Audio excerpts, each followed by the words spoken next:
નમસ્કાર વિદ્યાર્થી મિત્રો, એજ્યુટેકનો ચેનલમાં આપનું સ્વાગત છે. આજે આપણે ધોરણ 5 વિષય ઇંગ્લિશમાં યુનિટ નંબર 10 લાઈફ સ્કિલ્સ તેના પાર્ટ 1નું સંપૂર્ણ સોલ્યુશન કરીશું.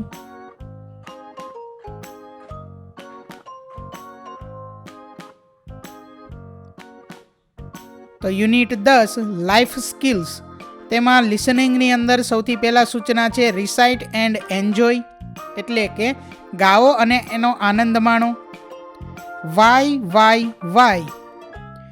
આઈ know a curious little boy who is always asking why this, why that, why then, why now, why not, why by the by. ત્યાર પછી આગળ, he wants to know why wood should swim, why lead and marble sink, why sun should shine and wind should blow, and why we eat and drink. He wants to know what makes the clouds and why they cross the sky, why sinks the sun behind the hills, and why the flowers die. Some of these whys are not too hard to answer if you'll try. For others, no one ever yet has found the reason why. ત્યાર પછી સૂચના છે fill in the blanks with the words in the poem. એટલે કે અહીં ખાલી જગ્યા આપણે પૂર્ણ કરવાની છે. ખાલી જગ્યા પૂર્ણ કરવા માટે કવિતાની અંદર જે શબ્દો આપેલા છે તે શબ્દોનો અહીં ઉપયોગ કરવાનો છે. પહેલી ખાલી જગ્યા છે I am hungry, I want to eat something, એટલે ખાલી જગ્યામાં આવશે eat. ત્યાર પછી બીજી ખાલી જગ્યા છે I am thirsty, I want to drink some water. ત્યાર પછી ત્રીજી ખાલી જગ્યા છે I am curious, I want to ask questions. ત્યાર પછી ચોથી ખાલી જગ્યા It is not easy, it is hard. ત્યાર પછી પાંચમી ખાલી જગ્યા If you do not know how to swim, you will sink.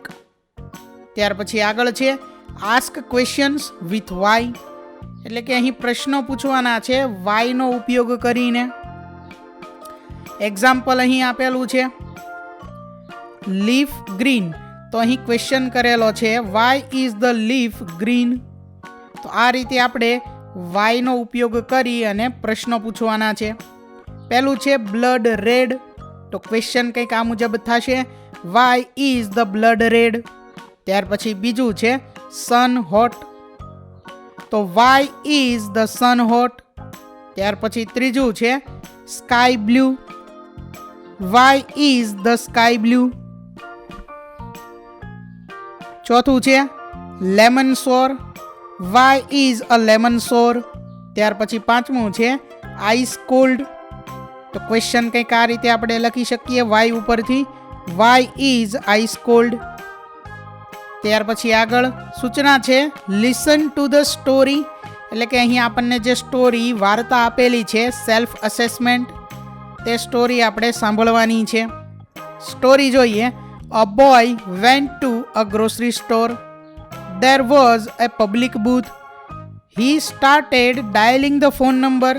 The store owner listen to the conversation that followed. The boy asked, Ben, can you give me the job of cutting your lawn? Woman at the other end of the phone line replied, I already have someone to cut my lawn. ત્યાર પછી આગળ છે Ben, I'll cut the lawn for the half the price of the person who is cutting your lawn now. She responded, I am very satisfied with the person who is presently cutting the lawn. He calmly offered, Ben, I'll even sweep your porch and veranda, so you will have the prettiest lawn in your area. She answered, No thank you. With a smile on his face, the boy put down the receiver. The grocery store owner, who was listening to all this, walked over to the boy and said, Beta, I like your attitude. I like that positive spirit and would like to offer you a job. ત્યાર પછી આગળ છે the boy replied no thanks, I was just checking my performance at the job I already have. I am the one who is working for that lady I was talking to. Read the sentences and write true or false. એટલે કે અહીં જે વાક્યો આપેલા છે તે આપણે વાંચવાના છે અને જો તે વાક્ય ખરું હોય, સાચું હોય તો તેમાં ટ્રુ લખવાનું છે અને ખોટું હોય તો ત્યાં ફોલ્સ લખવાનું છે. પહેલું, the boy actually wanted work, તો એમાં ફોલ્સ આવશે. ત્યાર પછી બીજું, the lady was happy with her servant's work, તો એમાં ટ્રુ આવશે. ત્રીજું, the boy accepted the work at the grocery store, તો એમાં ફોલ્સ આવશે. ચોથું, the boy was checking his performance, તો એમાં ટ્રુ આવશે. પાંચમું, the store owner liked the boy's attitude, તો એમાં ટ્રુ આવશે. આગળ જોઈએ ત્યાર પછી સૂચના છે હુ સેઝ ટુ હુમ, એટલે કોણ બોલે છે અને કોને કહે છે તે અહીં આપણે કહેવાનું છે. અહીં આપણને સેન્ટેન્સીસ એટલે કે વાક્યો આપેલા છે, તે વાક્યો કોણ બોલે છે અને કોને કહે છે તે આપણે લખવાનું છે. પહેલું જોઈએ, I am very satisfied with the person who is presently cutting my lawn, તો આ વાક્ય લેડી કહે છે. ટુ હુમ એમાં આવશે બોય, એટલે કે આ વાક્ય જે છે તે ફોન ઉપર સામે જે લેડી હતી તે બોલે છે અને જે છોકરાએ ફોન લગાડ્યો હતો તેને કહે છે, એટલે કે બોય આવશે અહીંયા. આગળ ત્યાર પછી બીજું, I was just checking my performance at the job I already have, તો એમાં હુ સેઝ એમાં બોય આવશે અને ટુ હુમ એમાં સ્ટોર ઓનર આવશે. ત્યાર પછી ત્રીજું, I like the positive spirit and would like to offer you a job, who says એમાં આવશે સ્ટોર ઓનર, ટુ હુમ એમાં આવશે બોય. આગળ જોઈએ ત્યાર પછી રીડિંગ, એમાં સૂચના છે read the passage and answer the questions, એટલે કે અહીં જે ફકરો આપેલો છે તે ફકરો આપણે વાંચવાનો છે અને ત્યાર પછી પ્રશ્નોના જવાબ આપવાના છે. ફકરો જોઈએ, a blind boy sat on the steps of a building with a hat near his feet. He put up a board which said, I am blind, please help. There were only a few coins in the hat in the evening. A man saw this. He took a few coins from his pocket and dropped them into the hat. He then took the board, turned it around and wrote some words. He put the board back. Now people would see the new words. ત્યાર પછી આગળ છે soon the hat began to fill up. A lot more people were giving money to the blind boy. That afternoon, that man came to see the effect of new words. The boy recognized his footsteps and asked, were you the one who changed my signboard this morning? What did you write? The man said, I only wrote the truth. I said the same thing but in a different way. I wrote, today is a beautiful day but I cannot see it. Both the signboard indicated the people that the boy was blind, but the first simply said that the boy was blind. The second signboard indicated to the people that they were lucky that they were not blind. The second signboard was more effective. ત્યાર પછી હવે question જોઈએ. Question number 1, what was written on the board first? તો એનો answer છે at first it was written on the board, I am blind, please help me. ત્યાર પછી આગળ બીજું, the man helped him in two ways. First, A, he dropped some coins in the boy's hat. ત્યાર પછી second, B, he wrote a new board for him. ત્યાર પછી ત્રીજું, people gave the boy more money after. Complete the sentence, તો એમાં આવશે the man changed signboard. ત્યાર પછી આગળ ચોથું, the man wrote different words on the other side of the board, true or false, તો એમાં આવશે true.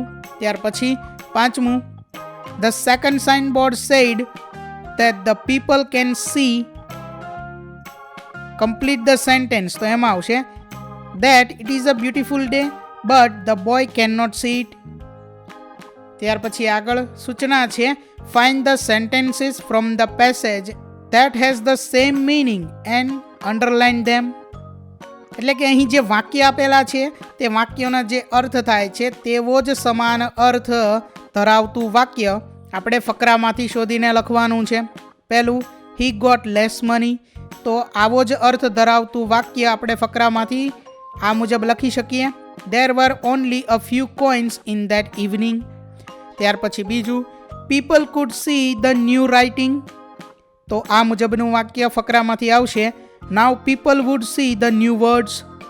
ત્યાર પછી આગળ ત્રીજું many people gave him money today, a lot more people were giving money to the blind boy. ચોથું I used different words for the same truth, I said the same thing but in different way. ત્યાર પછી આગળ સૂચના છે study the double bar graph and answer the questions. એટલે કે અહીં આપણને ગ્રાફ આપેલો છે, તે ગ્રાફનો આપણે વ્યવસ્થિત રીતે અભ્યાસ કરવાનો છે અને ત્યાર પછી પ્રશ્નોના જવાબ આપવાના છે. Question number 1, what is the information given by the double bar graph? Answer, the graph compares Shyama's marks in 4 subjects in the year 2022-23 and 2023-24. Question number 2, in which subjects did she get the highest marks in 2022-23? તેનો answer છે in 2022-23 she got the highest marks in maths and Gujarati. ત્યાર પછી આગળ question number 3, she got the highest marks in ખાલી જગ્યા and ખાલી જગ્યા in 2023-24. તેનો આન્સર છે she got the highest marks in English and Gujarati in 2023-24. Question number 4, in which subject has the performance not improved? Answer, the performance has not improved in Hindi. ત્યાર પછી આગળ question number 5, what may be the reason of this change? તેનો answer છે Shyama could be working hard to get good marks.